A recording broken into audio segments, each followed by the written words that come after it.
What's up, everybody? What's going on? What's going on, man? I am rip-roaring ready to go. Yeah, I'm alive now. I died right after we played Sunday, and I'm recovered. I took Monday to recover. I'm good now. I could tell y'all were all pretty wore out, seemed like, when I was trying to help you out there. Here's the funny thing is, we're talking about this big show that we did just a couple of days ago. We did Christmas at the Grove at the historic Ruffin Theater in downtown Covington. Which was awesome. It was the pinnacle of our careers. Yeah. Oh, yeah. By far. No, it was great. We had an awesome time, and we had a really good crowd, and all the crowd had a really good time. It was just a successful night. We had to bring all the gear back to the church, and Logan came and helped us out, and we got everything in. We just kind of left it there. I went back to my house. I was starving, so I ate a bunch of food, and I sat down on the couch, and my Fitbit watch says that I took an hour and a half nap. I woke up at like 11 o'clock. I didn't eat all day. I didn't hardly either. And because we were always hustling, bustling. I know, we didn't have time to eat. When I got home, Stacy was trying to talk to me, and I'm just like burying my face in food. I'm like, no, stop. Don't even look at me. It's not a good time to talk. I was smashing everything inside. Yeah. Well, on the way to help y'all, that's why I was like, because when I said, are y'all going to unload that tonight? You were like, yeah, we're just going to dump it out. You said you went to Burger King, I said, are y'all leaving right now? And you were like, well, yeah, we're leaving here in just a second. So I ran out and I hit Burger King on the way. Stacy hit Sonic for me. Oh, man. Yeah. I know. I got there. I didn't tell anybody in case someone was like, where is it for everybody else? I'm like, sorry, man. And then Courtney bought Wendy's for all the rest of the guys. Man. They're all I should have hung out just a little while longer. I know. That's it. And so, I went home and just whatever I could find. Yeah. That was it. But it was very good. So we're still a little bit in recovery, but I'm feeling a lot more energetic tonight. But if you missed it, we're doing it again Sunday morning. Sunday. Yeah. You need to. And for those of you who live across the country, and we have several of you by now, we're going to live stream it. So find the Holly Grove Church Facebook page or our YouTube channel, which you can, you're watching it on right now. That's exactly right. And while you're there, you need to hit that like button. That's it. Subscribe, share with your friends, comment below. Let us know your thoughts. Actually, let us know what your number one is. What's your number one Christmas movie? Because this is our episode. It'll be Christmas. I know. It's going to be Christmas this weekend. My number one, Bill Murray, Scrooged. That's good. That is a good one. That is good. That is my pinnacle. I have to watch it every year. I love Bill Murray too. Bill Murray's great.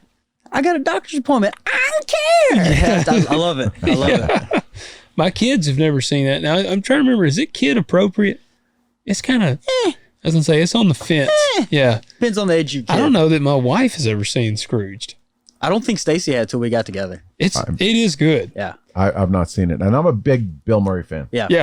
I love Bill Murray. It's his version of the Christmas Carol. Yeah. It's excellent. Yeah. All right. What Mine, you got? Now, see, this is, you're going to laugh when I say this, but it occupies a special place in my heart. My favorite Christmas movie is The Sound of Music. Oh, gosh. It really is. Oh, okay. Gosh. I watch. Respect. It's for my mother. Who doesn't like to respect their mother on Christmas? You know? I have never. Is that a Christmas movie? It kind of is. Okay. They sing, these are a few of my favorite things. And it's all a big Christmas scene. Gotcha. This is the Die Hard conversation again. This is before the Nazis come to get them. Yeah. And anyway, I always watch about 15 minutes of it. And then I just that part, go. You just go to that part? And then it's like, okay, I've done my duty. Yeah. Everything's good.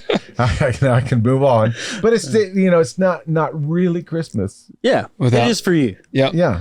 Well, see that is exactly my number one. It is not Sound of Music. Sound of Music. Yes, I was going to really surprise you and be Sound of Music is my number one. Okay. No, but this one, I mean, it's very much a Christmas movie, but it's like I can't have Christmas. All of the other ones that I've mentioned, I watch them every Christmas. But if something happened and I didn't get to watch them, I'd be like, well, I should have watched it, but it'll be all right.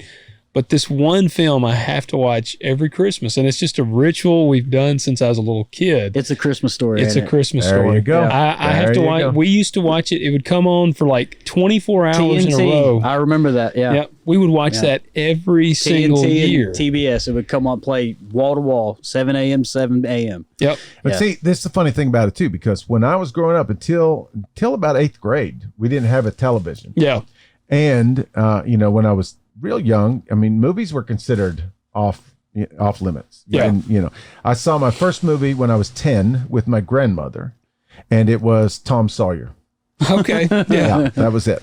I distinctly remember I'd never been in a movie theater before, and I walked in, and it was like I was in a never wonderland. It was like, I can't believe this. This screen is so big, So that was pretty awesome. But that's the funny thing, is because my folks were really against TV and movies and everything. And then once we got one, then my mom wants to watch Sound of Music every blessed Christmas. So it's a lot of fun. So there you go. So it's so let us know below, what is your number one Christmas movie? We want to know. We want to hear it. I do watch The Christmas Story every year, though. I have to. It's a good one. Yeah, I have to. Yeah. I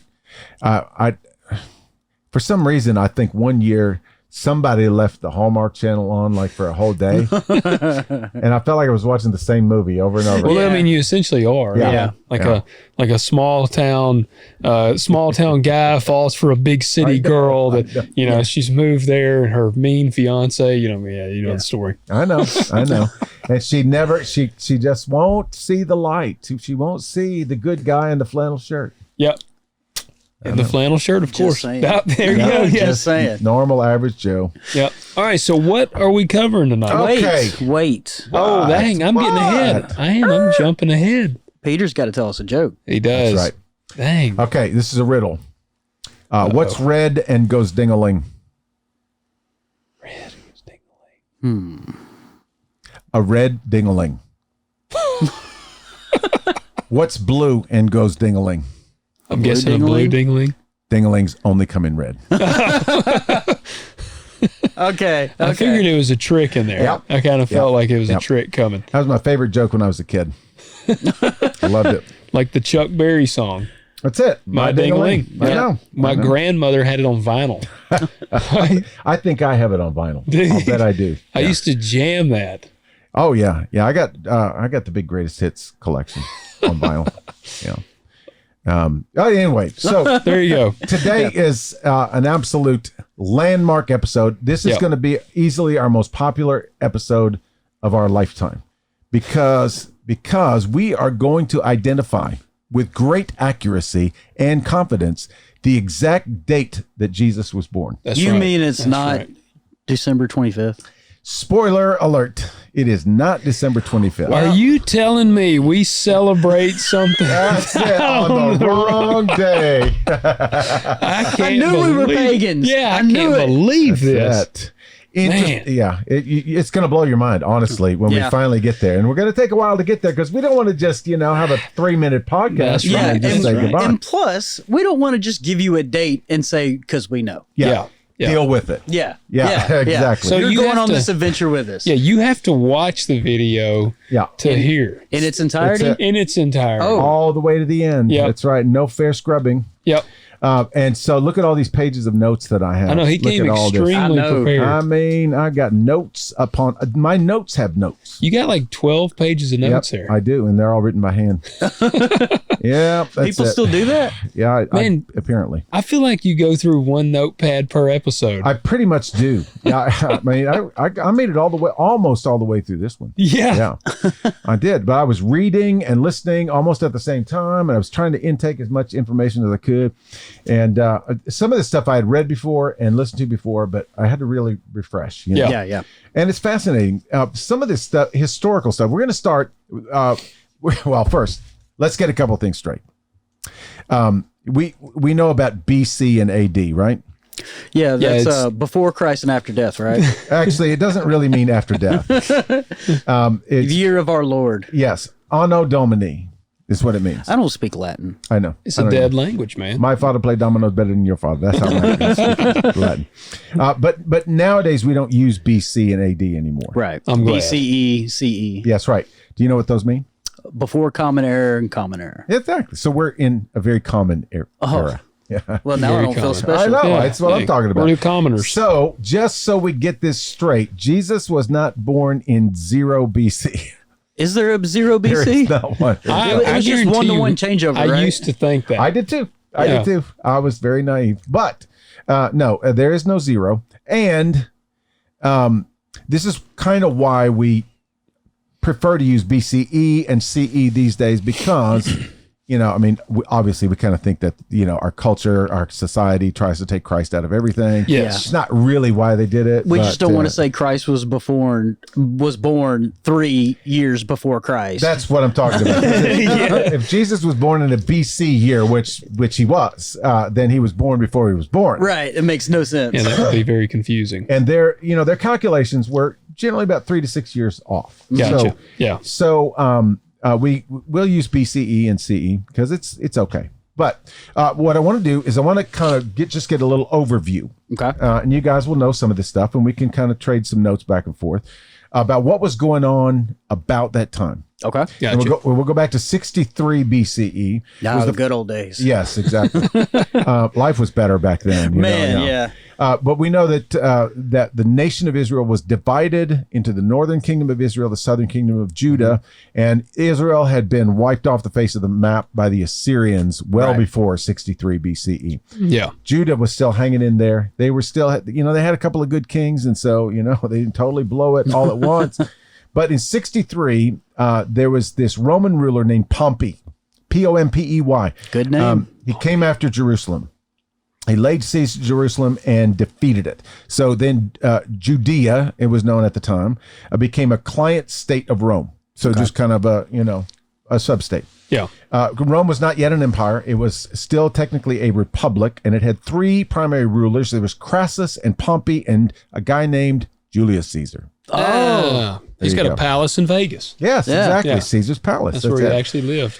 That's it. And he makes these orange drinks that are really, really good, too. Yeah. And anyway, Crassus died. Big fan of togas. Yes, exactly. Crassus died in 56, and it left the other 2 to duke it out. There was a civil war. Guess who won? I'm going to say Caesar. Yeah, he won. He became a dictator. And he was not very popular because he was assassinated just a few years later. Et tu, Brutus? That's it. The Ides of Brutus. March. Yep. Mm-hmm. Mm-hmm. So he was assassinated, and that left 3 other rulers. Mm-hmm. And that was Lepidus and Mark Antony, that traitor, and his adopted son Octavian. Lepidus got sick and died, or he was deposed, or something like that. And so the other 2 had to fight it out again. This battle of the names. Lepidus is not going to win against a guy named Mark Antony. I know, Mark Antony. And then Crassus. Yeah. No. The weak names got to go. Yeah, they do. They go early on. Is this, I'm going to show my ignorance here. Yeah. And I'm probably way off. I may be way off. Okay. But what would be the relation to this time frame and Marcus Aurelius? Man, you would have to ask that. I really don't know. This is years before. Okay. Yeah. I thought that came later. CE, right? Yes. Yeah. Okay. All right, because I had to think of my boy, Maximus Decimus Meridius. Yeah. And you got to go commander of the armies of the North, general of the Felix Legion, loyal servant to the true emperor, Marcus Aurelius. Yeah. There you go. That's classic, man. Because Marcus Aurelius was a real emperor, a real Roman emperor. And the reason why we know this is Julius Caesar was the first emperor. And so we know he couldn't come before that. That's right. Yeah. Oh, that's a good point. Yeah. And so, I wasn't sure if he was in this kind of time. I believe he was like 500 CE. Oh, okay, so way down the line. Yeah. Gotcha. I just had to throw that. Do you know what the movie is? No. Gladiator. Okay. Russell Crowe. All right. Yeah. That's what you say when the African dude eats his mother-in-law. Gladiator. Yep. Gladiator. Hey, I like it. Well, that quote, I got to give you the end of that quote, don't you? No. He says, "Father to a murdered son, husband to a murdered wife, and I will have my vengeance in this life or the next." Is that not the just most powerful line right there? That is classic. No, I'm wrong. Marcus Aurelius was 161 to 180. So not terribly far away. No, so it's right, right at 280. Yeah. Yeah. Okay, gotcha. Or CE. Because what exact time were we saying this would be? Like with Mark Antony and them? This is like 27 BCE. Yeah. Okay, yeah, so not terrible. No, Yeah, within like Gotcha. 150 years. yeah. Is that a line like really close to my name is Inigo Montoya? My father, prepare to die. That movie came before Gladiator, so Really? they might have kind of stole Oh, that yeah, from everything Princess Bride, man. Because it has the same majesty, doesn't Yeah. it? It does, and he says Prepare to it. die. You know, Same cadence too. Yeah, my name is Inigo Montoya. Yeah, you killed my father. Prepare to die. Or do you have 6 fingers on one hand? Are you the 6 fingers? Just making conversation. He was just mostly dead. Okay. I have seen that movie. Good job. Yeah. Yeah, that's a great movie. Yeah. On one hand, anyway. Okay.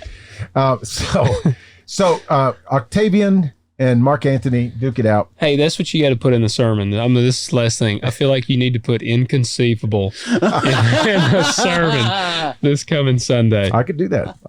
When you do your message, come on now, Christmas. you've got a short time span, but but inconceivable when Mary conceives. How do I not put that in there? that is perfect. I mean, come on, people. Perfect. Yes, All right. inconceivable. There you go. Thanks, I'm gonna Mary. guys. She's a virgin. Yeah. Inconceivable. inconceivable. I'm gonna be Make my waiting. evening. I will be waiting. Oh gosh, we got a lot of ground to cover. Let's move this along. So Octavian beats Mark Antony and takes on the name Augustus. You've heard that name before. Yep. By the way, Octavian was Julius's adopted son. Gotcha. That becomes important because Augustus rules for 40 years and dies in 14 BCE, and he's succeeded by his adopted son, Tiberius. Weird. Yes. That is weird. Who rules 22 years. And then, okay, we have this timeline from 63, Pompey, all the way up until Augustus. Gotcha. And so we're looking through a biblical lens here. We know about Augustus because Luke tells us about Augustus. Okay.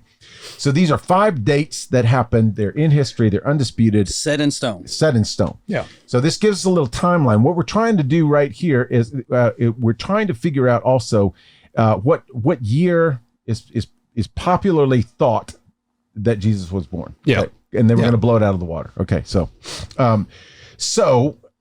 in Judea, prior to 63, the reason that they were weakened and vulnerable to Pompey, they had their own civil war. There were 2 brothers, Hyrcanus and Aristobulus. They were part of the Hasmonean dynasty. They were not very good people. They put the nasty in dynasty. Oh, man. Good job. They were descendants from the Maccabees, who are descendants from the wannabes.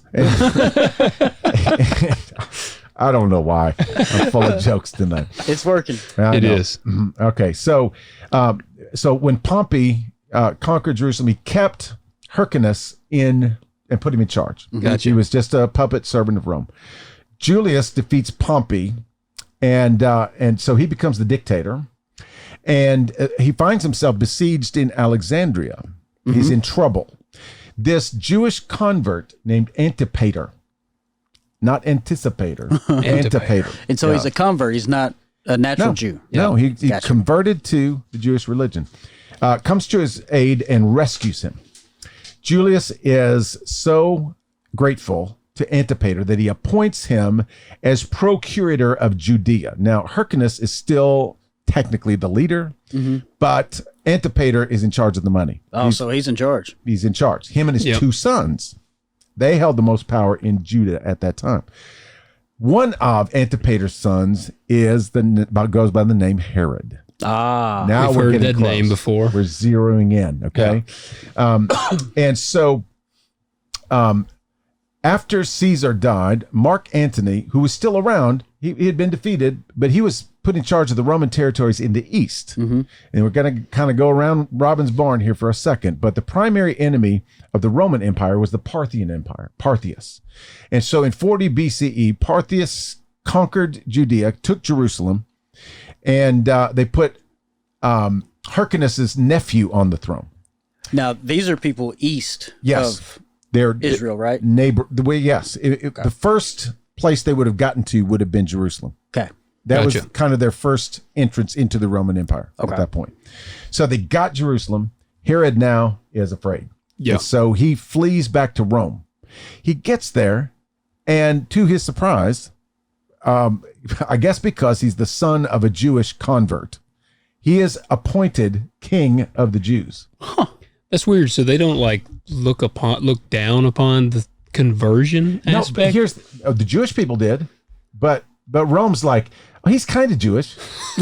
He's Jewish adjacent. You know, he's Jewish enough. See, now we know how the Roman Empire fell. Is you come running to me. I got beat up. Okay, you're king now. Yeah. You look Jewish, Right? Yeah. I You could got a be king. beard? I could be king. talk Jewish. Yeah. You go be the king of the Jews, and that's how it happened. You got a braid in your hair. Yeah. One braid. And so here's where the dates start to become a little bit more important. Okay. Okay, so in 37 BCE, it takes him a while, but Herod eventually captures Jerusalem again. He wins it back. And that's when his reign starts. He becomes the king. Now, he immediately begins to call himself Herod the Great. Nice. Yeah. And this Humble. was in Humble 37. man. Yeah, and yes, it was. It's like it worked for Alexander. Maybe it'll work for me. Yeah. I don't know. Okay. So, according to the historian Josephus, Herod starts his reign the same year as Marcus Agrippa and Canonius Gallus become consuls of Rome. Okay. Consuls are kind of governor kinds of figures. Yeah. In 37, according to the Roman records. Gotcha. But there is another record that says Herod took the reign 27 years after Pompey in 36. And so it says Herod died 34 years after capturing Jerusalem. So we get into all this kind of back and forth. Anyway, at the end of the day, we come out with Herod either died in 3 BCE or 4 BCE. Okay. We're not sure, but the general accepted date for Herod's death is 4. Okay. 4 So the BC. net's closing. Yeah. We're zeroing in. So after Herod dies, they split his kingdom up into 4 parts, and they appoint tetrarchs. One of them is his son, Archelaus. Archie for short. He was the tetrarch of Judea, and nobody liked him. He was hated. He was in charge for 10 years. Then, in 6 CE, Augustus deposed him and began appointing governors because he made Judah an official province of Rome. So now it's becoming part of the empire. The first 4 governors we don't know about and we don't care about them, but the 5th governor we know, and that's Pontius Pilate. Oh, PP. Oh, yeah. Yeah. Yeah. PP hit the scene. Yes, the waffler. And he was the governor for 10 years until the year before Tiberius, the emperor, died. Okay, so now we get to the gospel Hold on. accounts. How long was Pontius governor? 10 years, yeah. 26 to 36 CE. Okay. Yeah. 36 was the year before Tiberius died. Okay, so now we get to the Gospels, the story of Christmas. Now, we know that only Matthew and Luke actually tell the story. Right. Mark. Well, wait a minute. I got to go back to this. What? This Pontius Pilate thing. Okay, go ahead. So he was only governor for 10 years. Yeah. Was he governor when he washed his hands? Yeah. Yeah. All right, well, that kind of gives you a pretty slim window there. That's it. That's exactly Okay. right. Yeah, Right. it's all kind of, weaving together a little Gotcha. bit. So we got this timeline now from 63 BCE. Now we're up to 36 or so CE. Yeah. That's weird because the window. time goes backwards. I know. And That's then like until kinda- it goes forwards. Yeah. Yeah. I know. Jeez, yeah. That was the toughest part of doing the math. Right. Okay. Minus positive. So Matthew and Luke are the only gospels that actually tell the birth narrative. Right. Yeah. Mark says, forget about all that stuff. I'm starting with John, John the Baptist, and we're going to go from there. Yeah. John, the Gospel of John tells the Christmas story in a whole different way, in a very philosophical, poetic way. So according to Matthew, if you start in chapter 2, it says, and I'm going to go ahead and turn there. Might as well. In Matthew chapter 2, most of these verses will be familiar to a lot of us. It says, in the time of King Herod, right? Mm-hmm.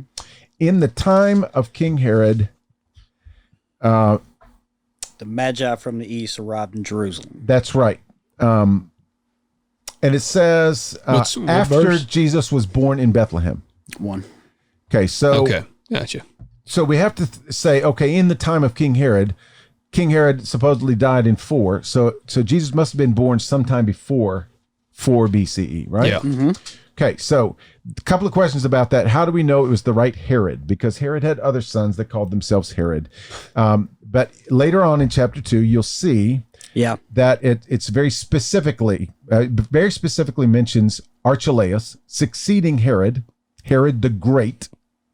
And then it talks about the wise men, the Magi, right? Yep. And the wise men come and they say, "Where is the King of the Jews?" And Herod freaks out, because he's thinking a rival king has been born, and he, all that kind of stuff. And so this is very important. He decrees that all the male babies 2 years and under are killed. Okay. Herod dies right after he makes that decree. So it's like, what would it matter? Probably not advisable. Yeah. And Archelaus takes over. Okay. And then shortly after that, Mary and Joseph and Jesus go to Egypt. They escape to Egypt. So that what we have to kind of calculate there is how long after Jesus was born did Archelaus take over and they go to Egypt. Yeah. And so we know that the Magi came at least 1 year after Jesus was born, maybe as late as 3 years. Right. Gotcha. Yeah. But he decreed 2 and under. So, you can say less than 2 years, probably. Yeah. Okay. So we see Matthew putting it somewhere between 6 and 4 BCE was the year of Jesus' birth. Luke tells a little bit different story. We starts in Luke 1 verse 5. And it says, in the days of King Herod of Judea. Okay. If you start in verse 5 there. Talks about Zacharias. There was a certain priest named Zacharias of the division of Abijah. Yes. Now, it's not clear which Herod. It might be Archelaus, might not. And then it talks about Zechariah, and then it talks about Elizabeth's pregnancy and then Mary's pregnancy. Doesn't tell us how much time between the introduction of Zechariah and when he was in the temple, all this stuff. Doesn't tell us how long it took for Elizabeth to get pregnant and then Mary to get pregnant. But if we go to Luke 2, you'll see that it says in those days. In those days. I drilled down on that one on Sunday. In those days. A decree went out from Caesar Augustus that a census be taken of all the inhabited earth. That's it. That's exactly right. And then it was while Quirinius was governor of Syria. Now, here's the story about Quirinius. Great name. He was Roman. Yes. We'll not go there at this moment. We've just been having way too much conversation about this. Okay. His name was not Caligula. Okay, so Quirinius, it says, was governor of Syria. So he was not governor of Judah. Yeah. Right. Yeah. Okay, but this is important to know because what happened was that the census was ordered because Judah had just become, I don't remember the actual term. It became an official property of Rome. Okay, Yeah. so Yeah, it was a proxy state. Yeah, there it is. And so because it was official, the census was decreed. Gotcha. Yeah. He asked Quirinius, who is governor of Syria, to come to Judah and oversee the census. Yeah. So he got there, and this sparked a giant revolt by the Jewish people. Judas of Gamala, one of those. He was the founder of the Zealots, or the leader of the Zealots at the time. Big revolt, a lot of bloodshed. The revolt failed. But that revolt created and maintained this Jewish-Roman tension. And we can read into a lot of the Gospels where Jesus was carrying on his ministry, that tension was there. Gotcha. And that tension eventually erupted again, and it led to the destruction of the temple in 70 CE. That was the end of the end of the end. So the census of the Quirinius directed census. Ambiguity. Exactly. I got them dinosaur lips. Anyway, that was momentous event that was very meaningful. So Luke puts that in here to let everybody know what was going on at that particular time. Okay, Gotcha. So basically, because of that census, we can track all of that back. In 6 BCE, Archelaus was deposed. Anyway, so according to Luke, Jesus' year of birth was after 6. Matthew's before. There's a little bit of a 2-year gap there. Mm-hmm. Yeah. And that's caused a lot of scholars a lot of headache and heartache. But we're not going to worry about that. And basically, that's their answer. Nobody cares. Yeah. It happened somewhere in there. Yeah. Okay. So that's kind of the year. This is the popular view of the year. Some will gravitate towards 4. Others will gravitate towards 6. Mm-hmm. Yeah. Some will go earlier than 4. 5. 5. Yeah. Yeah. So 6 would be the earliest. 4 would be the latest. Gotcha. Okay? Gotcha. So now we get to talking about the day that Jesus was born. We are all very confident in saying that it was not December 25th, but how did we get there? It has a lot to do with sheep. It says that in chapter 2, it says, in the same region, there were some shepherds staying out in the fields, living out in the fields, keeping watch over their flock by night. Mm-hmm. Many people would say no shepherd would do that. Yeah. In fact, I watched a video a few days ago. The guy was actually doing the video from the Bethlehem region, and he was showing video of these little shelters that they put up for the winter. Yeah. That they would keep the sheep in, and they would stay in with the sheep inside the shelters. Gotcha. Other people will say, oh no, Bethlehem, the winter was mild, and so they could sleep outside. My favorite was they got springtime lamb there. Yeah. Some say that, well, it was generally accepted that Jesus was born during lamb birthing season, which would be in the spring. But and I threw the curveball in there because from the cattle perspective, and it'd be very similar. You have your spring calving seasons, and ours would fall it would be in the fall winter kind of calving season. So you never know. You could have had some shepherds that were in that fall kind of calving season. And some even say around that region they had a special kind of sheep that always birthed in the winter. Yeah, it could be. Yep. I'm not a sheepologist. Yeah, I'm not either. I'm not very sheepish. That's no sheep. That's my dad. Anyway, so then of course we get back to the pagan stuff. Some people say, they chose it because of Saturnalia. Only the problem was it was December 17th through the 23rd. Right. And then they say, well, it was the celebration of Sol Invictus, and it was the winter solstice and all that kind of stuff.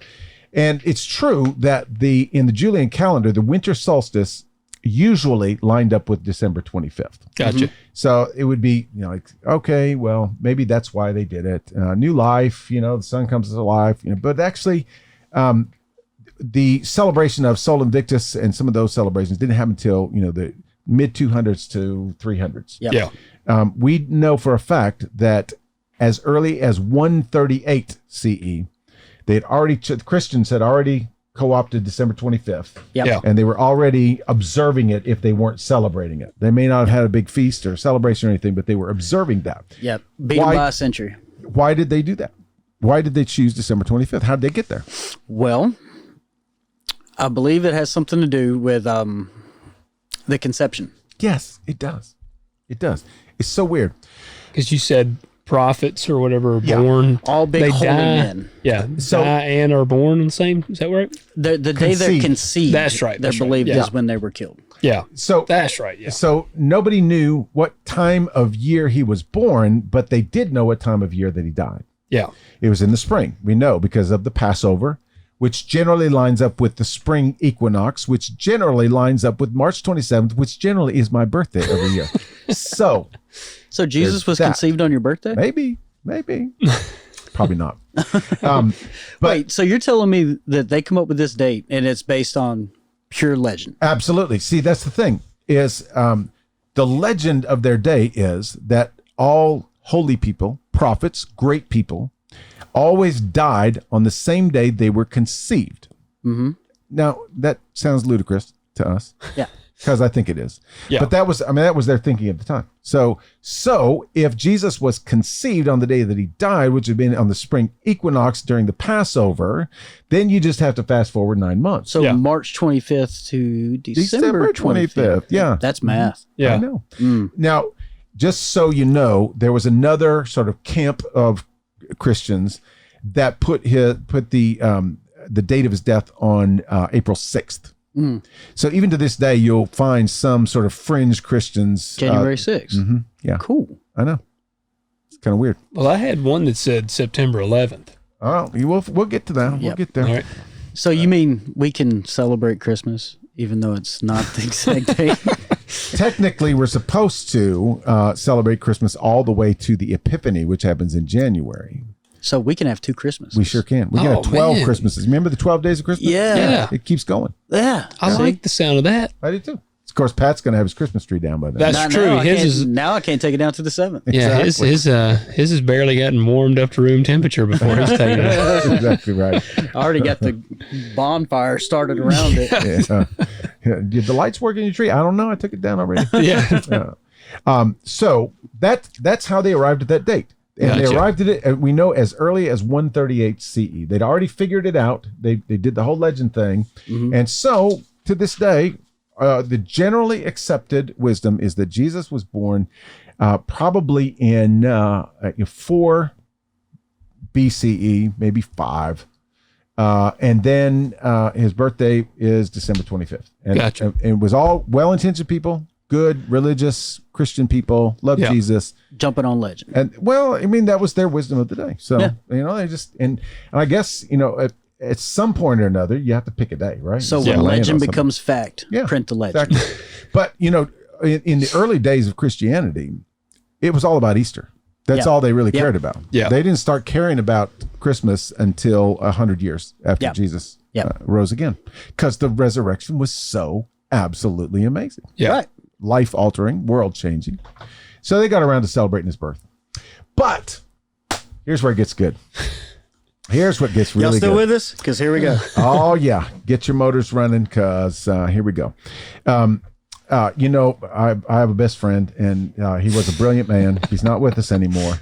He died in February, but his body of work is... I'm so sorry that it took me so long. Michael Heiser. We'll never get through it all. Dr. Michael S. I don't know. Maybe He's got someday. just libraries. Anyway, he was in his day sort of considered fringe because he's a supernaturalist. Yeah. Yeah. Yeah. Just way into all of the spirit world kind of things. But Michael Heiser, this is so like him. He wanted to kind of drill down on a lot of what he has come to know as astral theology or astrotheology, either one. And this was an actual ancient practice. And it was Jewish people and even the Christian people after them did this. They would study the heavens. And we'll hear more about the Magi here in a little bit, but they were really good at it. Yeah. And it's funny because you can ask the question, well, how did they study the heavens during the day when they couldn't see the celestial bodies? And the answer was math. Yep. In fact, they've unearthed these Babylon cylinders and some of the Targums and extra biblical writings and ancient writings, and the math that they're doing. We are more precise and more sophisticated today, but not by much. Yeah. Right. That's how precise they were. And so they would track with mathematics. They would track the movement of all of the heavenly bodies, the planets, the stars, in relation to the sun. They had some kind of misguided ideas at times, but You wouldn't have to worry about me doing that. no, me neither. So you wouldn't be good at nighttime land nav. No. But they believed that God created the heavens and the earth. And so they believed that God placed the heavenly bodies exactly where he wanted them, and that there was some sort of prophetic flavored message in the way that they moved around and interacted. And they weren't necessarily wrong. Yeah. This is like a real thing. We see this when Jesus talks about his own second coming. He says there'll be signs in the stars, signs in the heavens. So which we're supposed to apparently be looking for this stuff. In Acts, we see talk about studying the stars in the heavens and things like that for signs. Now, this is not astrology. No, this is not all about the zodiac stuff. Yeah, exactly. They did study the constellations, and they attached names to them, and they attached personalities to them, things like this. But this was they would have been very offended by our modern zodiac astrology stuff because they first of all they didn't want anything to do with foreign gods, and they didn't believe that those signs were put in the heavens for individual destiny. Right, that was offensive to them. It's for all of us, mankind. Yes, exactly. So, would they have like interesting? I mean, I just think about this because it's fresh in my mind. Did y'all see any of the meteor shower that we had the other night? I didn't see it, but I actually saw some video of it. It was really awesome. I had podcasts that night, and I came out of here, got a text, and was like, have you seen the meteor showers, whatever? And I was like, no. And it was about 11 o'clock. So I just walked back out here, and I saw one, and then I walked back here to the field where it was dark, and I could see. I counted 10 before I went in the house. Wow. And I was like, that's pretty cool. It's funny to me that people would even debate this because, I mean, me being in the military, but it is nighttime land nav is still taught by the stars and celestial beings still to this day. Like it is your way at night to find your way. Yeah. Because they're constants. Right. You can expect it. I mean, even during the daytime, the sun rises in the east, sets in the west. Yeah. It is your navigational beacons. Mm-hmm. Yeah. Like it is there. Well, that's how I can find the Little Dipper.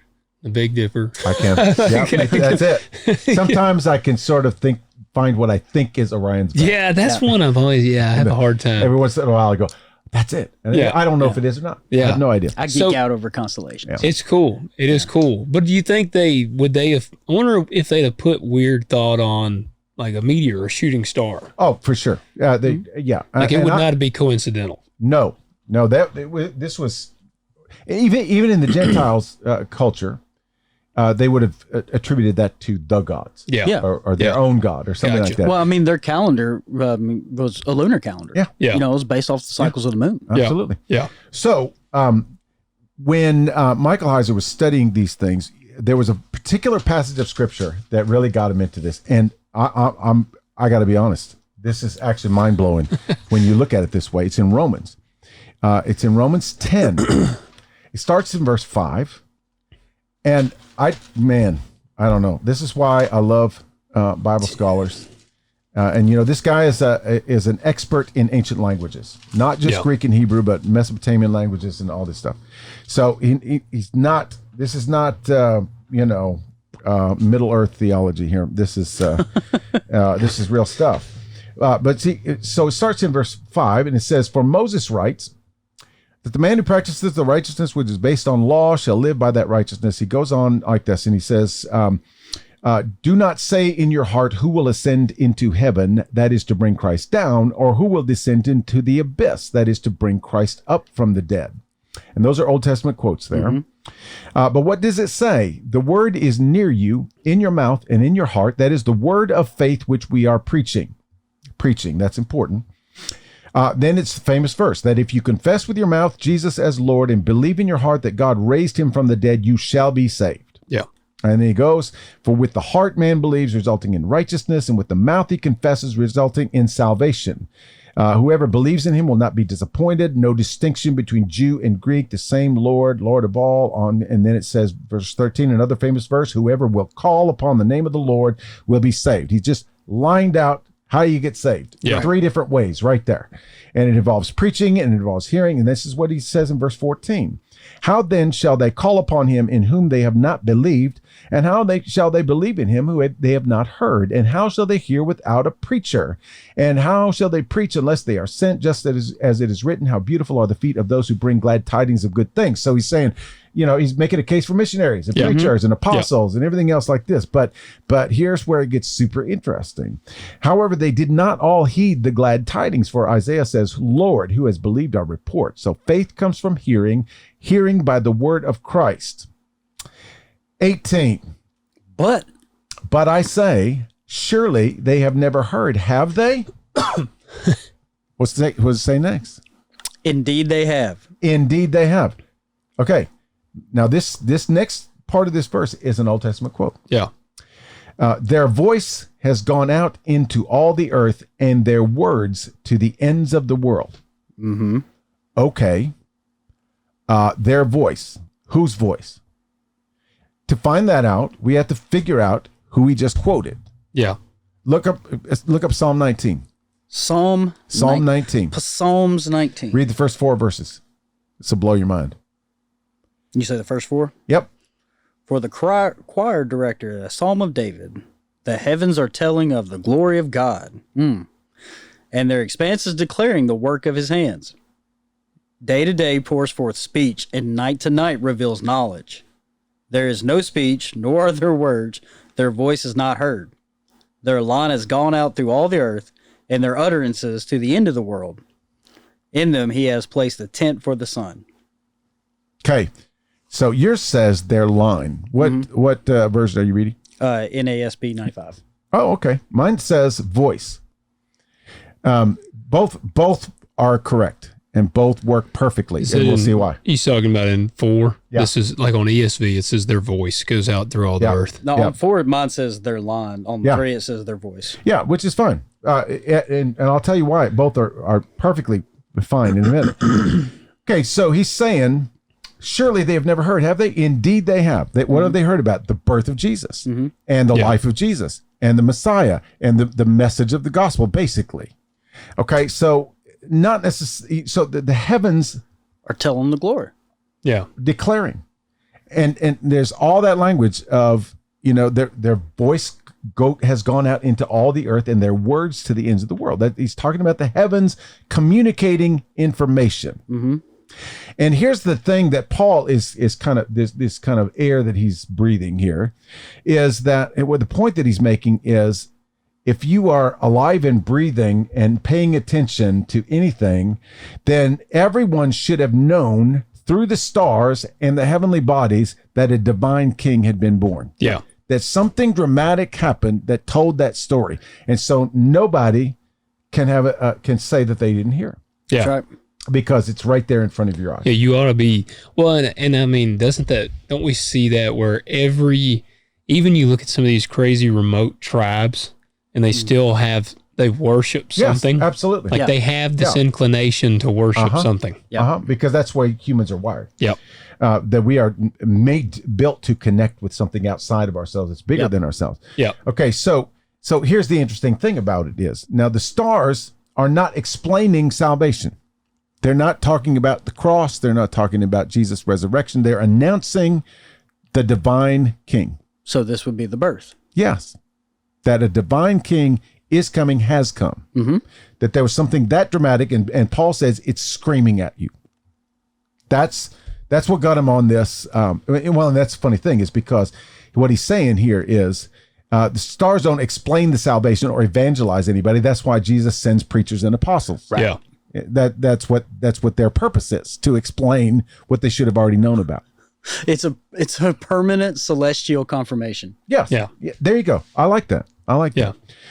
Okay. So what this prompted Michael Heiser and his people to do is he actually found this astronomer who wants to remain anonymous, doesn't want to be photographed, doesn't publish any of his work. It was me. Yeah.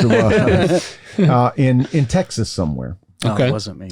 Who has been doing this for, he may be dead, he may be alive, I don't know. Yeah. When I first heard about this would have been, probably 6-7 years ago. By the time it got, I just heard about it recently, but it happened 6 or 7 years ago. So anyway, they went down to this guy's complex, and he's got it's like, the Death Star kind of thing. It's got screens everywhere. It's like, CSI when they pull up the big, fingerprints and all that. And he's got these very sophisticated astral computer programs. Yeah. And nowadays you could go online tomorrow and figure out you could track the movement of the stars and planets and all that stuff, thousands of years. I mean, it's done all the time. This guy was doing it first, and he's also a Christian. And so he was explaining to them how he arrived at certain conclusions about dates and times and how it all weaves throughout Scripture. And so he spent, like several days with them. And by the way, if you want to read in detail about this, Michael Heiser's book called Reversing Hermon, Hermon, he's got a couple of chapters just on this. Okay. And it drills down, man. It gives you details. It's amazing. So we're gonna get to the actual date of Jesus' birth through this process. But it all hinges on this, that Herod's death has to be in 1 BCE. Now, there's another book. There's a guy with the last name of Martin, and he wrote a book called The Star That Astonished the World. And he is the first one to begin opening up the research that puts Herod's death in 1 BCE. Yeah. And in fact, there's a lot of pushback to this, but it's just like that legend about the whole dying on the same day and all that kind of stuff. Yeah. It's just generally accepted because that's what we sort of read into the history books. But actually, his death in 1 BCE is not just possible, but it's preferable. Yeah. It makes all the stuff around it fit so much better. Okay, so we're going to talk about Herod's death being in 1 BCE. But first of all, what I want to do is to say, this might get a little crazy. Okay, so Paul says that, the heavens declare the glory of God, all this stuff. Okay, so what kind of clue will we get in the New Testament that will tell us what the stars are saying, what the heavens are going to say, what Paul is talking about here? Dun, dun, dun. Go for it, Pat. My favorite book, Revelation. Yes, yes. No S, no revelations. No. Revelation. And it is not the revelation of the end times. It's the revelation of Jesus It Christ. says it right there in the first line. Yes, it does. Revelation of Jesus. It's not a scary book. It's a glorious book. Oh, yeah. Oh, that's cool enough. I love Revelation. Oh, I do too. It's just I do cool, too. and the imagery is awesome. I've been through. Yeah. Okay. Anyway, we're gonna do a Revelation thing at some point because it's just that awesome. But anyway, so we know that John weaves together current events and prophetic events and historical events. Yeah. There's so much Old Testament content in Revelation. Yep. He weaves it all together in this apocalyptic style. So you might say, well, how can you go to Revelation? Because it's all about the future and the tribulation and all that stuff. It's not. That's right. There's a few little things like that sprinkled in there, but most of it is a recap. Yeah, exactly. Okay, so we're going to go to Revelation 12 now. Michael Heiser's premise, and I believe that it's solid as solid can be, is that Revelation 12 is not trying to figure out the end times. Right. For sure, it's not that. It actually is it's a record, a retelling Of the birth of Jesus. of what the Magi saw. Yep. I agree. Which is when they saw it was the day that Jesus was born. Right? Okay. They saw it and they moved. Yep. And it took them a year. Right? I agree with that. How do you feel about that, Logan? I mean, it sounds good to me. I don't have any problem with it. So let's go to Revelation 12. You want me to read it? Yeah, I got it 1 pulled through up. 7. All right. And a great sign appeared in heaven. Where? In heaven. Okay. Which I'm already digging the name of this chapter, The Woman and the Dragon. Absolutely. Yeah. But it says, a great sign appeared in heaven, a woman clothed with the sun, with the moon under her feet, and on her head a crown of 12 stars. She was pregnant and was crying out in birth pains in the agony of giving birth. And another sign appeared in heaven. Behold, a great red dragon with 7 heads and 10 horns, and on his heads 7 diadems. Diadems. His tail swept down a third of the stars of heaven and cast them to the earth. And the dragon stood before the woman who was about to give birth, so that when she bore her child, he might devour it. She gave birth to a male child who is to rule all the nations with a rod of iron. But her child was caught up to God and to his throne, and the woman fled into the wilderness, where she has a place prepared by God, in which she is to be nourished for 1,260 days. And you said 7? Yeah, it just kind of puts a capper on it. Okay. Now war arose in heaven, Michael and his angels fighting against the dragon, and the dragon and his angels fought back. Okay. So, and it goes on, they were not strong enough. But he was There no- defeated. It's a pretty cool line right after. Absolutely. Absolutely. There is so much in these few little verses right here. I feel like I need to see what our boy says. Do it. All right. And I'm here lately, when I do this, I feel that I've been let down. But Let's see what he's got. So he says, a great sign appeared in heaven, woman dressed all in sunlight, standing on the moon, crowned with 12 stars, giving birth to a child. And then another sign alongside the first, a huge and fiery dragon. It had 7 heads, 10 horns, a crown on each of the 7 heads. With one flick of its tail, it knocked a third of the stars from the sky and dumped them on earth. The dragon crouched before the woman in childbirth, poised to eat up the child when it came. Skip down. It's pretty much the similar. Son was seized and placed safely before God on his throne. The woman herself escaped to the desert to a place of safety where she was provided for 1,260 days. War broke out in heaven.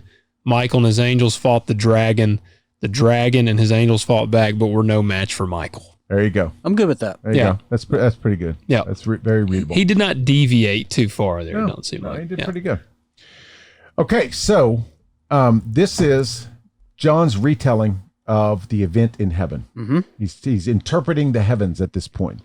Okay, so now obviously John was not there. Yeah. So he would have gotten this account from eyewitnesses, maybe even from Mary herself.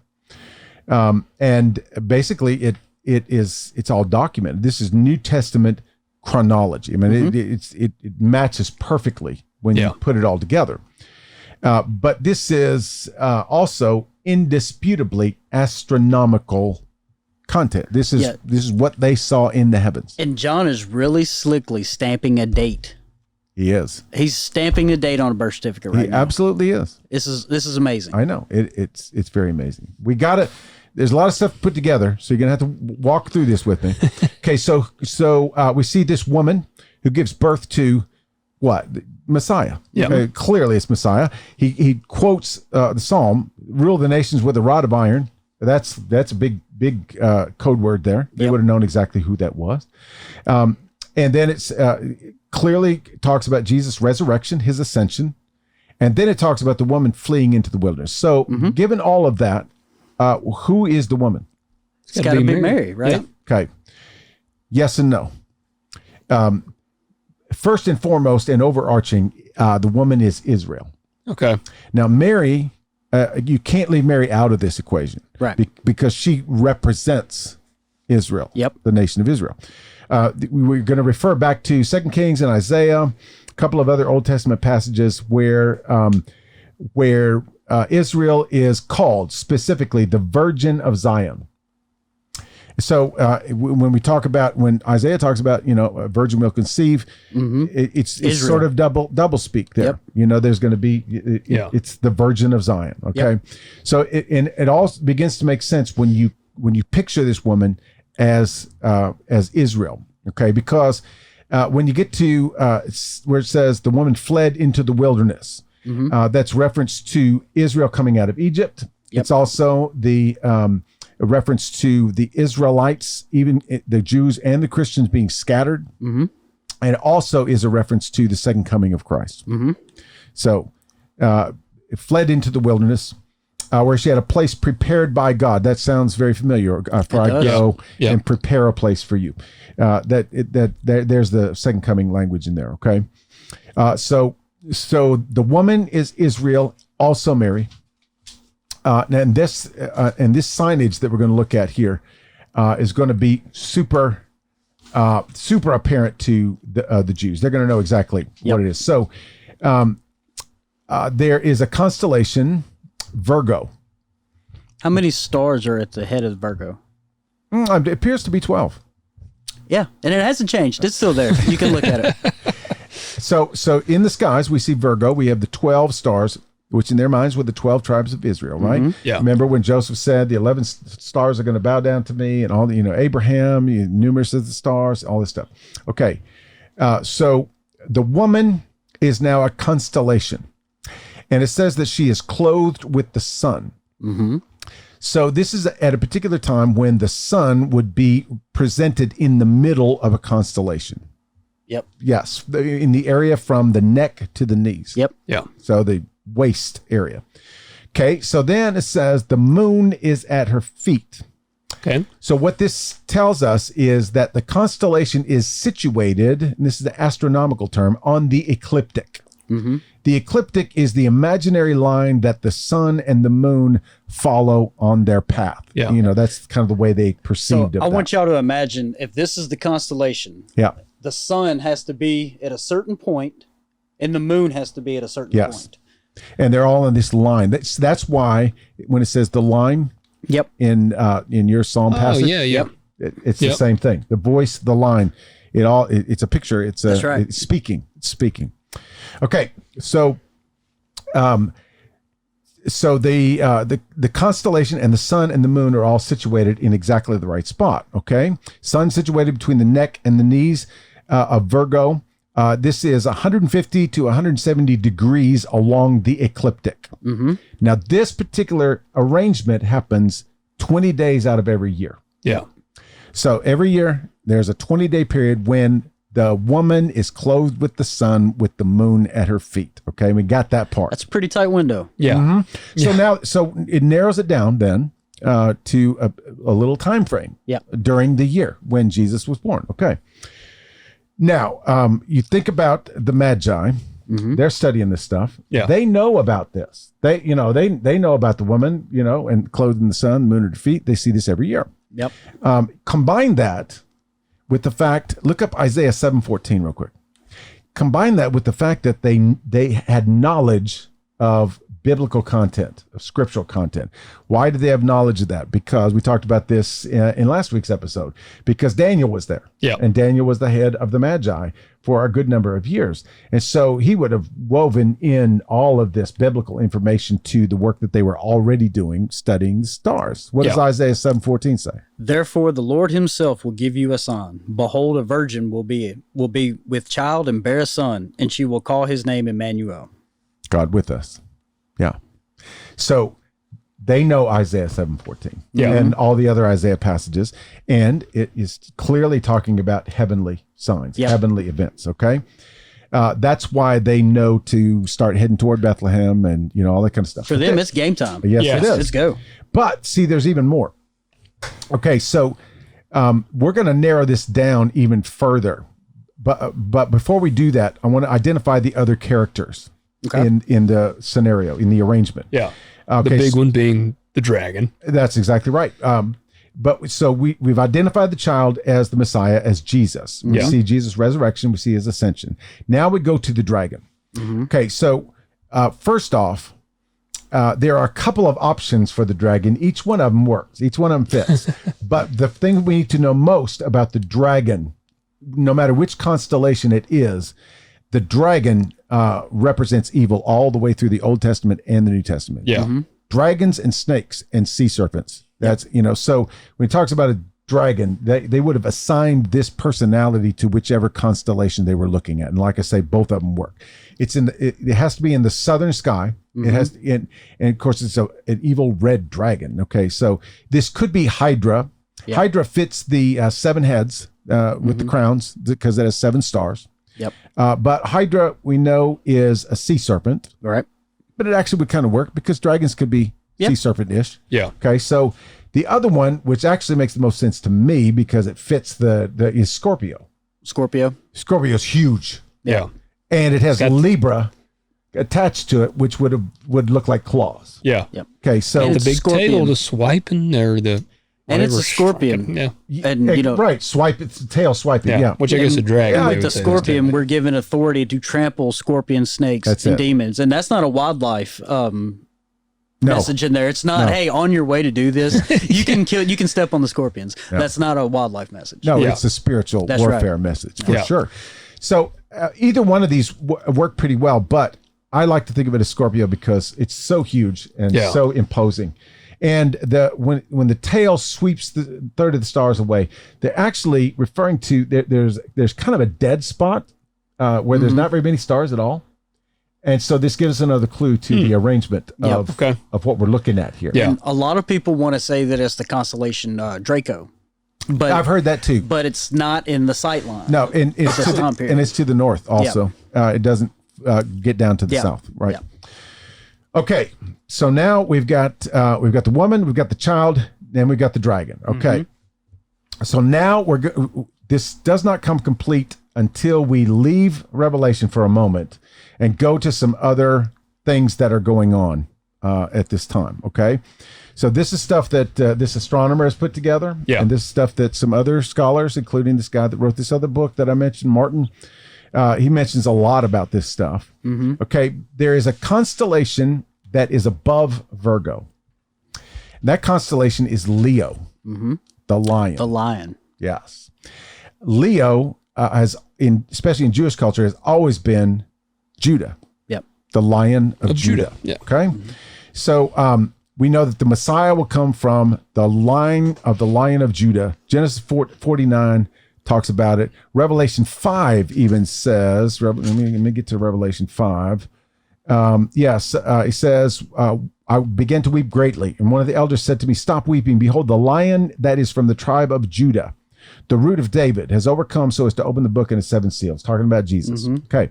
Leo is the lion constellation, the lion king. Yep. Okay. It's the king of the constellation. It's always, even among the Gentiles, it was royalty. Yeah. So you've got the king constellation. Leo is dominated by a giant star. It's one of the brighter ones in that whole region of the universe. And that star is Regulus. And it's known as the king star. So you got the king constellation, you got the king star. And so on one occasion that they could find on their astronomical map, where they all converge. Well, here's what happens. This star Regulus comes into conjunction with the planet Jupiter.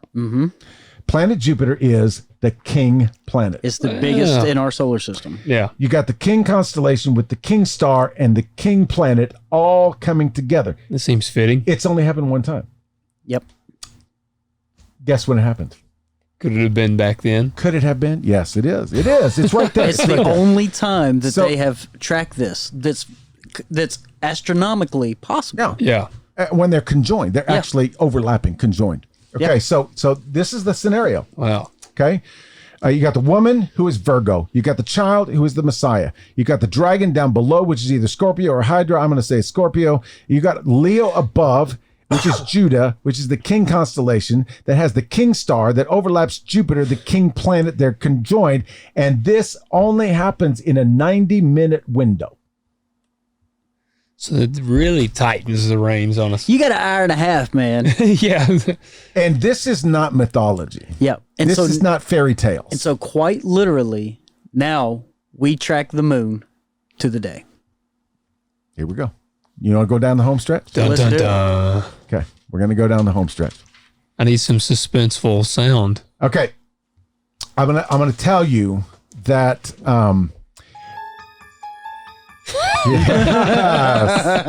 yes, I love that.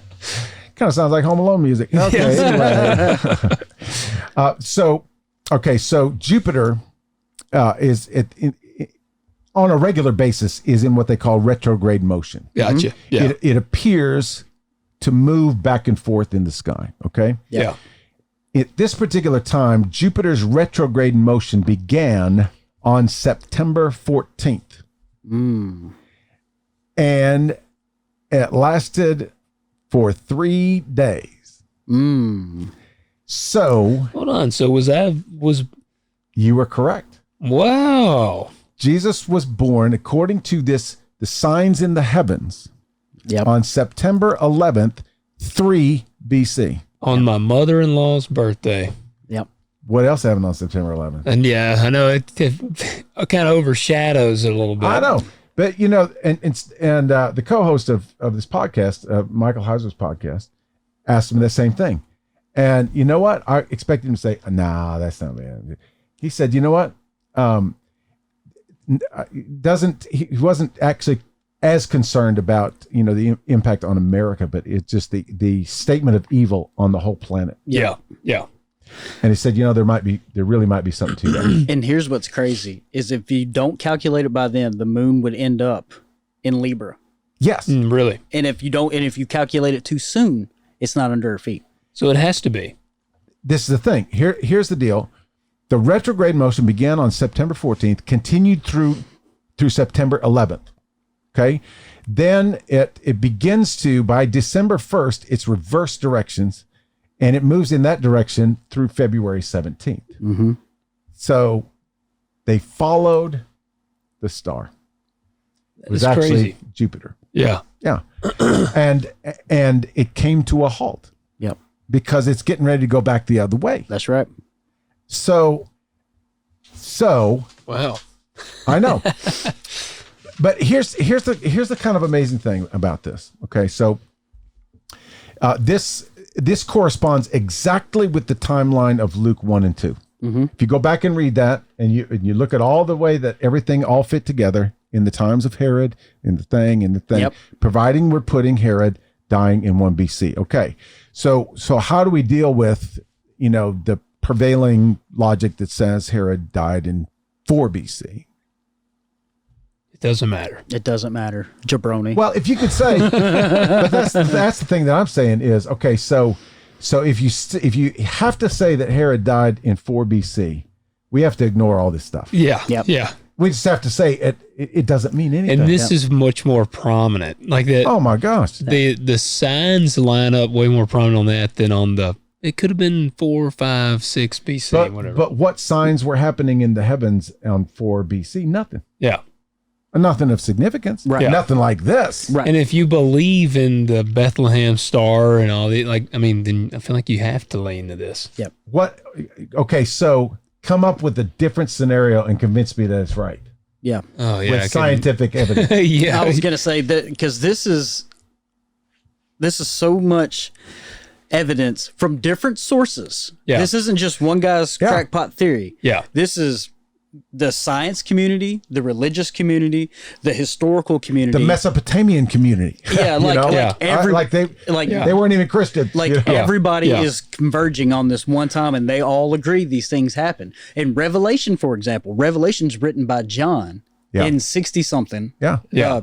CE. Yeah. And then you got the Gospels of Luke and Matthew written years before. Well, and this is the thing is depending on what your date is of Revelation, we know that at least 2 Gospels were written by the time John wrote this. Right. Probably all 4. Mm-hmm. Because I don't really hold to the early. And matter of fact, John was the last living disciple. Absolutely. So all this stuff, he would have put it all together himself. That's right. Well, and that's what I love it when you have your history and your science that actually meld together to verify. I know. Because most people have the idea that they actually discredit. But right here, No. to me, this Right. solidifies, man. Yeah. I mean, It's absolutely amazing when you put it all together. And like I say, okay, so we know that all this stuff legit happened. Yeah. You talk to any astrophysicist Yep. who has access to all these programs, which they all do by now. And they will have to say, and they do say, Yep. yeah, we had Regulus in Jupiter. Yeah. At one time in history, it happened. It was Yep. right there. But it probably has no significance. And this is my personal belief. I think that a lot of people miss it because they don't read Revelation responsibly. Oh, that's so true too. I know, some of us, you're probably going to make comments, and it's totally okay if you do. Saying, how could you trash Revelation like that? Because we all know, that the dragon is Russia, and the helicopters are coming in. Yeah. There, There's this book I recommend that everyone read. Left Behind. No, Yeah. it's called Reading Revelation Responsibly. But I don't know if Kirk Cameron would agree with that statement. here's I spent a long time listening to Josh Yoder on this. here's the funny thing is, Brandon Skelton, the Christian comedian, he's kind of from around here. He said, why don't they make a Home Alone movie starring Kirk Cameron and he really can't be left behind for Christmas? Yeah. Yeah, I liked it. Yeah. I thought it was awesome. That's funny. Okay, but we got a few more minutes here, and so I'm gonna go down just this little tiny rabbit hole. All right. Okay, because here's just more. I would say you can call it anecdotal evidence, but I think it just spiritually Sweetener. and scripturally Okay, so September 11th, 3 BC was the Day of Trumpets. Mm-hmm. Okay, the Day of Trumpets, Feast of Trumpets. It is Tishri 1. And in the old Jewish calendar, Tishri was the first month of the year. Okay. So this was on New Year's Day. Yeah. Okay. So if you, this is good. Okay. So if you go back and read about Noah, Genesis 7, Genesis 8, we could spend a lot of time reading it, but I'm not going to, because what it says is that Noah is 600 years old when the flood happens, right? Mm-hmm. Okay. So then it says, when the dry land comes, it says that Noah's birthday happens. Now he's 601. Yeah. On Tishri 1. So New Year's Day. Same day Jesus is born. When the promise is given. Jesus and Noah have the same birthday. So, of course, you know what Michael Heiser's going to do?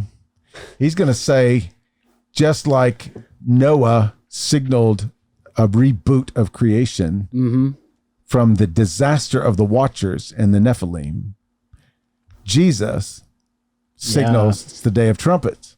That's good. Jesus is going to reverse that debacle of Genesis 6. That's good. But Noah couldn't do it all the way because they came back later. Mm-hmm. The Messiah is going to do it all the way. That's good. Yeah. So this Feast of Trumpets is the beginning of the Jewish New Year. Also signifies harvest time. Mm-hmm. They felt like Garden of Eden, all this abundance that relates to harvest time. Yeah. So that we're going to have this big New Year's feast. The trumpet would sound. It was a symbol of coming judgment, a return of a victorious king. It also signaled the beginning, or it commemorated the beginning of the world in creation. Mm-hmm. So they treated it like a renewal like a rebirth of the world. It was also the day of inauguration for kings. Mm-hmm. So when they had a new king, it would always happen on Tishri 1. I mean, come on now. Now. Even gave him a special horn. Yeah. And so, you got shofars, man. This is my last page of notes. I feel like I should just finish it. Okay, I'm going to finish it. You need to. Yeah, I think you need to. Come on. Okay, so just the last little tidbit here. There is a line of stars called the Pleiades. Mm-hmm. Okay. Comes the next month after Tishri. Yep. I don't remember the name of the month because I didn't write it down. Okay, so 2. It is a line of stars that appears over the horizon, and it appears to sort of attack another constellation, which is Orion. Mm-hmm. Okay. It happens, and then it goes away. Okay, so Orion was an important constellation around the time of the Watchers and the Nephilim. In fact, it was in Mesopotamian culture. The hunter. It actually was called the giant, or the Nephilah. Mm-hmm. Orion was Nephilah, who is the shepherd king born out of Anu, who was their Yahweh. God. Yeah, the big guy. Okay. He was called a shepherd king. This rising of the Pleiades to oppose Orion. This is well, let's just say that this whole event surrounding September 11th and everything was a foreshadowing of the Jesus who would then take precedence over the shepherd king, who would replace the shepherd king. Yep. Let's put it that way. And it began actually with David being the shepherd king, who was going to be the best shepherd king they'd ever had. Yeah. But he was a precursor to Jesus. Right. Who would then overtake the shepherd king of Anu. Yep. And that's all I got. What do you think? I think it's solid, man. That's good. So September 11th, 3 BC, Herod died in 1 BC, and the Messiah comes to, now remember what we talked about in the spiritual warfare series. If you ask a modern Christian, what is the worst event in history that messed up the whole world forever, they would say Genesis 3. Mm-hmm. They would say the fall of man. Yeah. If you ask an ancient Jew, even a Second Temple Jew, what caused all this mess, they would say Genesis 3, Genesis 6, which was the Watchers, the fallen, and the Tower of Babel. Mm-hmm. They would point to all three of those, and they would say this is the disaster. Right. And so here we have, the reversal of the fall of man. Yep. That Jesus went through the temptation and the whole thing. We have the reversal of the flood. And then in Jesus' second coming, we will have the reversal of the Tower of Babel, foreshadowed by the day of Pentecost. That's right. There you go. How about it? I can't drop it. No, we're not good. So, now you know. Now you know. Now you know that the September date, 11th. Yeah. Mm-hmm. So we can, and maybe, maybe we can look forward to Jesus reversing the September 11th, 0.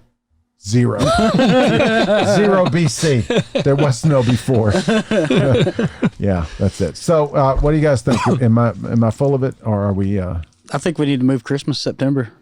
I'm impressed with Google. Yeah.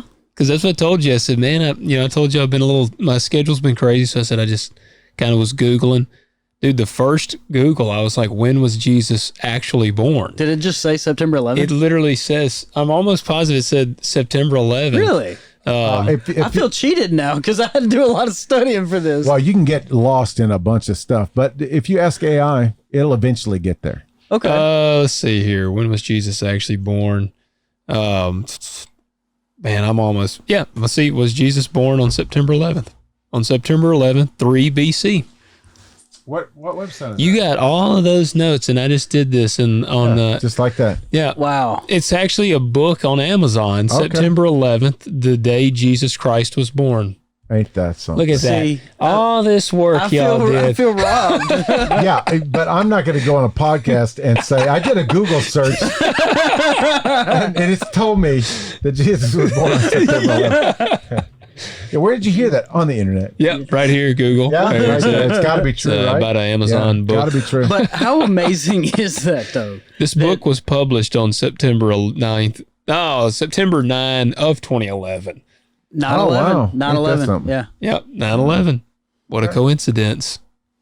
There you go. No, that is wild. But I mean, That man, it's just so cool though, because you go through it and it makes sense because the Feast of Trumpets, it's a big deal. yeah, Especially in the Jewish belief, it is a big deal. Yes, it is. And of course, how much sense would it make that the Messiah is born on their biggest feast? yeah. And the same day Noah was born. And that's set aside for anointing kings. That's what I'm saying, man. It's just too many pieces and variables for the coincidence to fall. Yeah. Absolutely. Yeah. And like I said, first of all, if you can find a different date and then back it up with why. Because see, when that whole big first part that I read, what was their conclusion?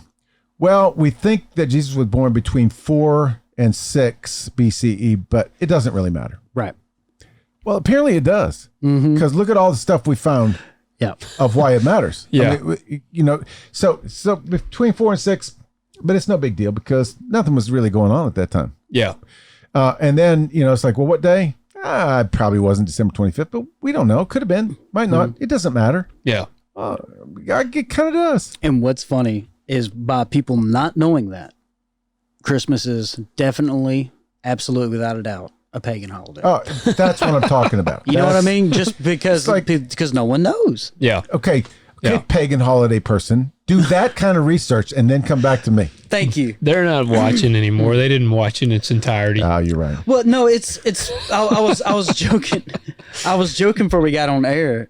Where you were talking about drug Christians that got to be drugged to church. Yeah. And I was telling them on the way over here. Pearl Jam came on the radio, and I was like, we have a lot of Eddie Vedder Christians that you know how it sounds, but you have no idea what they're saying. Yeah. You don't know what it says. And so therefore we cling to 25th is Jesus' birthday. It's probably a pagan holiday, and you know what? It's all a dumb thing anyway. That's what we turn to because we don't do the due diligence and look into this I stuff. know. Yeah. We don't talk about scripture in community. We don't decipher this But stuff. that the thing is, it doesn't have to spoil your love of Christmas either. No, not at all. I'm still watching Scrooged. And you're still acknwollenging the birth of Jesus. Completely. Like, that's the thing. It's like, the reason man, for the season. And that's the funny thing too, is because if Christmas was at any other time of the year, I would miss the cold, I would miss the snow, I would miss That's all what the I'm stuff, saying. But then I think about my friends in Australia. yeah, man. They say, "Oh, I know it's almost Christmas because it's finally getting hot." Yeah. Yeah. Wonder what their Sorry. Easter's like. Some of our Septembers, like September 11, because I mean we're in harvest at that point, and it can be blistering hot. Oh yeah. And I'm like, man, that'd be awful. Come in from the field, it's like 95 degrees outside, and all right, let's open gifts and celebrate the birth of Jesus. Like, But here's the most one of the most profound things. We're going to end with this. The cool thing is that Revelation 12, this whole sign in the heavens is not prophesied anywhere in the Old Testament. Mm-hmm. Paul gets to it. John gets to it. Everybody sort of hints around at it, but it's not a fulfillment of an Old Testament prophecy. Right. yeah, Okay. So apparently God just did it whenever he wanted to, maybe even spontaneously. Mm-hmm. I mean, it has that feel to it. It's not, it is, God did do it on a very important day because he wanted to, but he didn't tell anybody when it was. Right. And so that kind of gives us a clue about the second coming of Jesus. No man knows the day or hour. That's what I'm talking about. we're not going to be doing an episode saying when it's going to happen. Well, hopefully with second coming, episode, show's over. Yeah. Show's over. Yeah, see, here's the thing. If we do a show that says the day Jesus is coming back, Stop listening to us. Yes. no, if we accidentally get it right, God's just going to change it. That's Yeah, right. yeah, because that's right. Well, that's what I've always said. It says biblically, no one will know. Jesus said, I don't even know. Yeah. Matter of fact, yeah. I I don't know encourage when I'm coming back. I'll come back when I'm ready. Yeah. for grins. Look at the Hawaiian Pigeon Bible, and the Book of Revelation is called the Jesus Show. Yeah. Yeah. It's pretty cool. Yeah. And that's what it is. Yeah, it's the Jesus Show, man. Yeah. And that's it. It's not our show. Well, Yeah. and there's a lot of language in Scripture about, like Peter says, he's not slow as some would say he was slow. He's just being patient. Yeah. So as many people can repent as possible. And we better be glad that he is patient. Oh my gosh, Because if it ends today, there's a lot of people ain't gonna make the cut. Yeah. I am glad that Jesus was patient with me today. What you said. Yeah. Because I did not deserve for him to be patient with me today Yeah. or yesterday. I was going to say rarely what I feel Not you, I thought. Logan. You're like the model human being. He's a solid 70% perfect day coming. That's right. Yeah, that is right. But on those 30%, he gets it really wrong. I get it really I can tell you wrong this: I don't mess up between the hours of like 3 a.m. That's and it. 10 a.m. because that's when you're sleeping. I'm a sleep man. Exactly right. You could probably mess up in your sleep. I though. You know probably I can. I could. was going to say, I definitely could too. Yeah. So anyway, let us know. I mean, we want some feedback on this because I understand this may sound a little bit crazy, and I understand that you might kind of go, "What in the world are these guys? They're rebellious and rebellious. They ain't no reverence in there." Do y'all think we're blowing smoke or really just breaking it down? When I first was introduced to this idea, it so captured my attention, not because we have to get everything exactly right. It might have been September 12th. Although, that's not the first day of the new year. So I think it was September 11th. Anyway, the whole point of this is to get us out of our ruts. That's one of the reasons why we did our episode last week, was to jolt us out of our silly, mind-numbing routines. Yeah. And think about this stuff a little bit.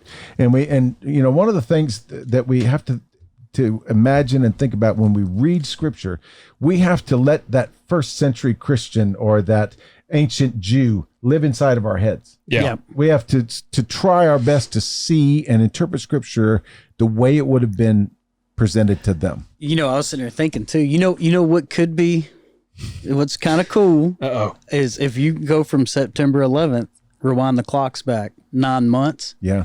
It's very possible Jesus could have been conceived on December 25th. See, Oh, yeah. It's very possible. so we might be in the ballpark anyway. Right? Yeah. Okay. Yeah.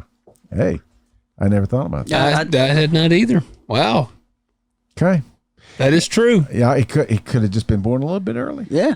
Yeah, he was just excited. Yeah. I mean, he's a divine baby. It didn't matter when he came. He was going to be perfect. Well, that's what I'm saying. Like, I'm sure some of these weren't. I doubt they were born exactly No, 9 right. months to the day. No, Like, Yeah, well, most terms go almost 10. yeah. Or I mean, like, you never know. So Yeah, but he was so excited to leave his home in glory and come and cram himself into an infirm human body. What's funny is it doesn't matter when he was conceived. Jesus had a date. That's right. He said, "This is the date. It's the No, I day. don't care how many months, how many weeks That's go by. it. That's when I'm." That's it. yep. This is when I'm going to be born. Yeah, and then he went and told people, "Hey, go over here and witness me." Yeah, we got into that last week. Anyway, just give us some feedback. Give us a shout out. Give us some scathing rebukes. And then you might get to see that 30% side of it come out there. Logan Guys, will not find where you live. That's right. If you're watching, you got it. Guys, thank you for watching. Hit that like button. Hit subscribe. Love it. Yep. Like I said, comment below. Share it. Yep. Do all the things. And have a Merry I was Christmas. going to say, have a Merry Click Christmas. everything but thumbs down. That's right. We'll catch you next week. Love it. See you. See you later.